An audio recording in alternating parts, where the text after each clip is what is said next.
Les 7 douleurs de la Vierge Marie, la Mère de Dieu.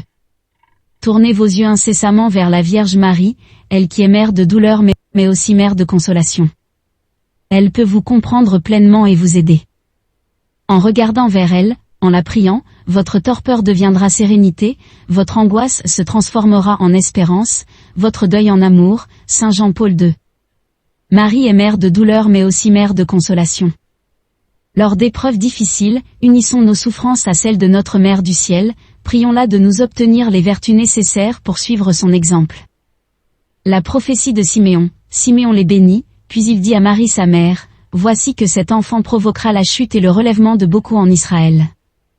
Il sera un signe de contradiction et toi, ton âme sera traversée d'un glaive, ainsi seront dévoilées les pensées qui viennent du cœur d'un grand nombre. » LC 2, 34-35, je compatis, ô mère affligée, à la douleur que vous causa le premier glaive qui vous a transpercé, quand Siméon, dans le temple, vous représenta les tourments que les hommes devaient faire endurer à votre bien-aimé Jésus, et que vous connaissiez déjà par les divines Écritures, jusqu'à le faire mourir sous vos yeux. Saint Alphonse Marie de Ligorie, la fuite en Égypte. Après leur départ, voici que l'ange du Seigneur apparaît en songe à Joseph et lui dit, « Lève-toi, prends l'enfant et sa mère, et fuis en Égypte. Reste là-bas jusqu'à ce que je t'avertisse, car Hérode va rechercher l'enfant pour le faire périr. » Mon 2, 13, par tant de peine que vous, Vierge délicate, avez enduré, avec votre petit enfant exilé, dans ce long et pénible voyage, et dans votre séjour en Égypte, où étant inconnu et étranger, vous avez vécu durant toutes ces années dans la pauvreté et le mépris, je vous prie ma bien-aimée souveraine, de m'obtenir la grâce de souffrir avec patience dans votre compagnie, jusqu'à la mort. Toutes les peines de cette misérable vie, Saint Alphonse Marie de Ligorie, la disparition de Jésus au temple. Chaque année, les parents de Jésus se rendaient à Jérusalem pour la fête de la Pâque. Quand il eut 12 ans, ils montèrent en pèlerinage suivant la coutume. À la fin de la fête, comme ils s'en retournaient, le jeune Jésus resta à Jérusalem à l'insu de ses parents. Pensant qu'il était dans le convoi des pèlerins, ils firent une journée de chemin avant de le chercher parmi leurs parents et connaissances. Ne le trouvant pas, ils retournèrent à Jérusalem, en continuant à le chercher. C'est au bout de 3 jours qu'ils le trouvèrent dans le temple, assis au milieu des docteurs de la loi, il les écoutait et leur posait des questions, et tous ceux qui l'entendaient s'extasiaient sur son intelligence et sur ses réponses. En le voyant, ses parents furent frappés d'étonnement, et sa mère lui dit, « Mon enfant, pourquoi nous as-tu fait cela? Vois comme ton père et moi, nous avons souffert en te cherchant. » Il leur dit, « Comment se fait-il que vous m'ayez cherché? Ne saviez-vous pas qu'il me faut être chez mon père? » Mais ils ne comprirent pas ce qu'il leur disait. Il descendit avec eux pour se rendre à Nazareth, et il leur était soumis. Sa mère gardait dans son cœur tous ces événements. LC 2, 41-51, ô mère affligée, priez pour nous, ô mère délaissée, priez pour nous, ô mère désolée, priez pour nous, ô mère privée de votre Fils, priez pour nous.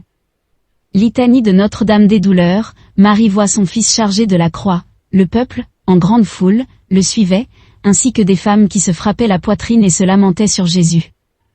Il se retourna et leur dit, « Filles de Jérusalem, ne pleurez pas sur moi. Pleurez plutôt sur vous-même et sur vos enfants. Voici venir des jours où l'on dira, heureuses les femmes stériles, celles qui n'ont pas enfanté, celles qui n'ont pas allaité. Alors on dira aux montagnes, tombez sur nous, et aux collines, cachez-nous. Car si l'on traite ainsi l'arbre vert, que deviendra l'arbre sec? » LC 23, 27-31, vos yeux se rencontrèrent alors avec les siens, et vos regards mutuels devinrent autant de traits dont vous blessâtes réciproquement vos cœurs amoureux. Je vous prie donc par cette grande douleur, de m'obtenir la grâce de vivre entièrement résigné à la volonté de mon Dieu, portant ma croix avec joie dans la compagnie de Jésus jusqu'au dernier soupir de ma vie. Saint Alphonse Marie de Ligorie. Marie debout au pied de la croix. Or, près de la croix de Jésus se tenaient sa mère et la sœur de sa mère, Marie, femme de Cléophas, et Marie-Madeleine. Jésus, voyant sa mère, et près d'elle le disciple qu'il aimait, dit à sa mère, « Femme, voici ton fils. » Puis il dit au disciple, « Voici ta mère. » Et à partir de cette heure-là, le disciple l'a pris chez lui. JN 19, 25-27, elle était debout, la mère, malgré sa douleur, en larmes, près de la croix, où son fils était suspendu. Son âme gémissante, contristée et dolente, un glaive la transperça. Qu'elle était triste, anéantie, la femme entre toutes bénies, la mère du Fils de Dieu. Extrait du Stabat Mater, attribué au franciscain Jacopone da Todi. La descente de la croix, comme il se faisait tard, arriva à un homme riche, originaire d'Arimathie, qui s'appelait Joseph, et qui était devenu, lui aussi, disciple de Jésus.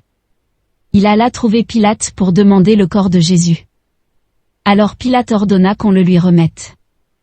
Prenant le corps, Joseph l'enveloppa dans un linceul immaculé, Mont 27, 57 à 59, ô Vierge sacrée, votre peine a été la plus grande qu'une pure créature ait jamais endurée. Car toutes les cruautés que nous lisons que l'on a fait subir aux martyrs, ont été légères et comme rien en comparaison de votre douleur. Elle a été si grande et si immense, qu'elle a crucifié toutes vos entrailles et a pénétré jusque dans les plus secrets replis de votre cœur. Saint Anselme de Canterbury, Jésus mis au tombeau, ils prirent donc le corps de Jésus, qu'ils lièrent de linge, en employant les aromates selon la coutume juive d'ensevelir les morts. À l'endroit où Jésus avait été crucifié, il y avait un jardin, dans ce jardin, un tombeau neuf dans lequel on n'avait encore déposé personne. À cause de la préparation de la Pâque juive, et comme ce tombeau était proche, c'est là qu'ils déposèrent Jésus, JN 19, 40 à 42, vous vîtes entre vos bras votre fils mort, non plus dans l'éclat de sa beauté, comme vous l'aviez autrefois reçu dans l'étable de Bethléem, mais ensanglanté, livide et tout déchiré des blessures qui avaient mis ses os à découvert. Vous écriant alors, mon fils, en quel état l'amour t'a réduit? Et lorsqu'on le porta au sépulcre, vous avez voulu encore l'accompagner, et l'Y arrangé de vos propres mains, jusqu'à ce qu'enfin, lui disant le dernier adieu, vous y laissâtes votre cœur brûlant d'amour enseveli avec votre fils, Saint Alphonse Marie de Ligorie, Amen.